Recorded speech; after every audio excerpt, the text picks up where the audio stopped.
opened Blackpool with its 100th Strictly performance. To mark the milestone, Chris and Dianne danced a beautiful American Smooth and didn't miss a beat. And we all know with choreography, if all else fails, you might as well jump. But thankfully, everything went to plan. Might as well jump. Your movement was exemplary. You travel effortlessly. This was extraordinary. Your arm extensions could do with some finesse. You need to work on the shoulder. But your frame, I have to say, has improved beyond compare. With this dance, you made such a huge, huge statement. Thank you. Give it up for Chris and Dianne. Chris, that was such a beautiful dance. You received your first 10s with it as well. I mean, what was the most lasting memory of that for you? First 10s, I reckon I could have beat Vito at that time challenge as well. Yeah. His reaction when you told him the result, it was like somebody on Antiques Road Trip when they get told it's worth 300 quid and they have to act happy. Yeah, he wasn't excited with the 10, was he? I was made up 2 10s. I mean, Yeah. you can't get better, can you? And Yeah. to do it in Blackpool, I know what it means to the guys to be able to dance in Blackpool. And so to be able to, like, make it special in not just being there, but doing a good job. Yeah. And for all that hard work to pay off, it was good. I think you could tell by the way we celebrated at the end, Yeah, you know? it was nice. But, Chris, you seem to know exactly where Dianne was at all times, not just when you're in hold together, but even in the solo moments. So was that just that everything just came together perfectly on the night? Just practice, practice, practice. Well, he said to me before, he goes, did I dance solo? So he didn't even remember that he danced solo at one point. Every Monday, I'll wipe my brain clean. Yeah, you and I start from start scratch. again. But it was honestly such a He stunning did. number. It was a real moment, you know.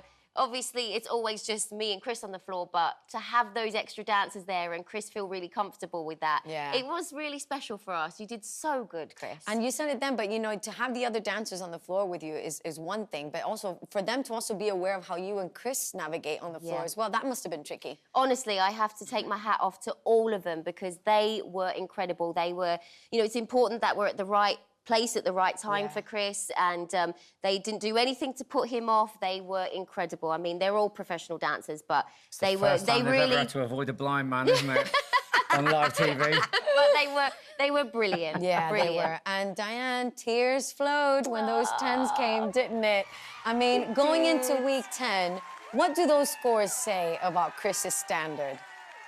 When I look back at what Chris started off like, I mean, he would even sit like in quite a hunched position, and I think naturally we worked out, you know, Chris is kind of used to this position, and it felt like a safe space for him. Yeah. And so to grow confidence not only in himself but in his posture and feel comfortable to dance with his body upright is a massive achievement. So I'm just so proud, and that's where the tears come from, because we didn't believe we would even be in Blackpool. So to be there and get 10s, it was like the impossible of all impossibles, and it just felt so right and so special. So I couldn't help but have a tear. And I love that it's 10s multiple. Yeah, you know, it's amazing. it's multiple. Dianne, your mum and dad have finally arrived.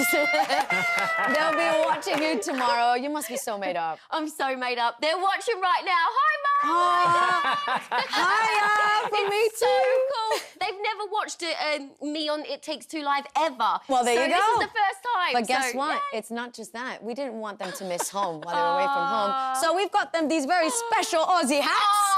Yeah, we do just for you, Mum and Dad. There you go. so much, Of course, we Chris. replaced the You can corks with glitter balls, are but they can have a amazing. little sparkly touch tomorrow sat in the audience.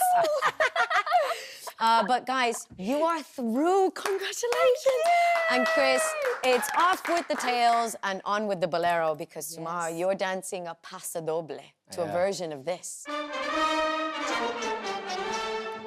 That's El Gato Montes. I mean, you say a version, it sounds exactly the same to me.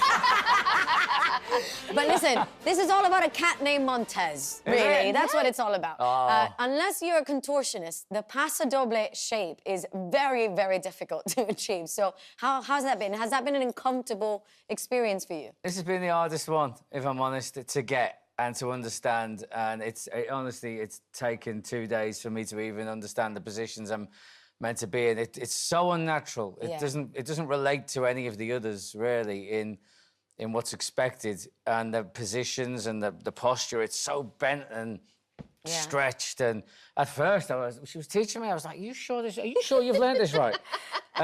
Because it just felt so wrong, and I've got no read on it. You know, like I knew we'd done a good job on that American Smooth at the end, and this one, until Dianne either tells me I've done good or tells me off, I don't know how I've done it. I think we're going to have one of those moments again. Was that good? Was that good? Yes, I do. I get that. Was that all right, Di? Yeah. But he's been doing so well, Jeanette, honestly. Yeah. So I mean, I don't know what But Dominic was on about before with could we get 40s, unless Craig's off sick. But listen, on a scale of purring or claws out, yes, what is this wild passo doble Claws going to be? Oh, dramatic. We've gone for drama, haven't we, Chris? I mean, surely it should be from pairing to Claudia. Oh, there you go. That's a good one. Yeah. Lovely, Chris. We'll come to you for the script for next week. But Chris, you said that ballroom is like going back in time. This is a 250-year-old dance, the Paso Doble. How's the time been this week? Do you know what? Like, I literally said to her that this thing feels like something they do in the 1700s. So I was bang on the money with that. You were bang on the money. It doesn't. It feels like something. It's part reenactment, part kind of battle dance, part. Like, it doesn't feel like anything that anybody has done for entertainment since 1780. You probably don't have much to pull from, so that's the hard bit of the Paso Doble, because ballroom kind of goes the same, but Paso Doble is all on its own. But good luck to the two of you on Saturday. Let's hear it for Chris and Dianne. That's nearly all for this week. Thanks to all my guests tonight. Fleur's back on Monday, chatting exclusively with the next couple to leave the competition. And you can watch every move tomorrow night with Tess and Claude at 7:05 on BBC One.